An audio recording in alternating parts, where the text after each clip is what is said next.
যখন অনেকদিন ধরে কারো কাছে চাপা মারতে না পেরে বাসায় শুয়ে শুয়ে বোরিং হচ্ছি, তখনই একটা মেয়ে আমার ফেসবুকে মেসেজ দিয়ে, ভাই কি করেন?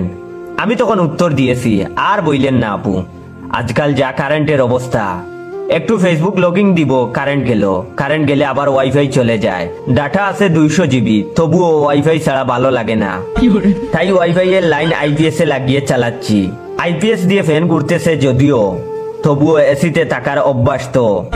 5 তলার বারান্দায় বসে কফি খেতে ইচ্ছে করছে, কিন্তু বারান্দায় রোদ, তাই ওভেন থেকে চিকেন ফ্রাই আর কুক নিয়ে 52 ইঞ্চির টেলিভিশনে বসে নেটফ্লিক্সে সিরিজ দেখতেছি। ল্যাপটপে ডাউনলোড করা আছে, কিন্তু নেটফ্লিক্সের মতো মজা নাই। আম্মু আব্বু কার নিয়ে একটু ঘুরতে গেছে, নইলে আমিও যেতে পারতাম। স্কুটি চালাতে মজা লাগে না, বসে বসে বোরিং হচ্ছি, তাই নতুন কেনা নাথিং ফোনটা দিয়ে রিপ্লাই দিলাম, কারণ আইফোনটা চার্জে। বাই দা ওয়ে, তুমি কি করতেছো আপু? তখন মেয়েটি বলল, আর বইলেন না ভাইয়া, ঢাকা শহরে যেই যানজট, তাই আব্বুকে বলেছিলাম গাড়িতে আর ভালো লাগে না, তাই আব্বু আমাকে একটা হেলিকপ্টার কিনে দিয়েছেন। এই হেলিকপ্টার দিয়ে লং ড্রাইভে যাচ্ছি নোয়াখালীতে।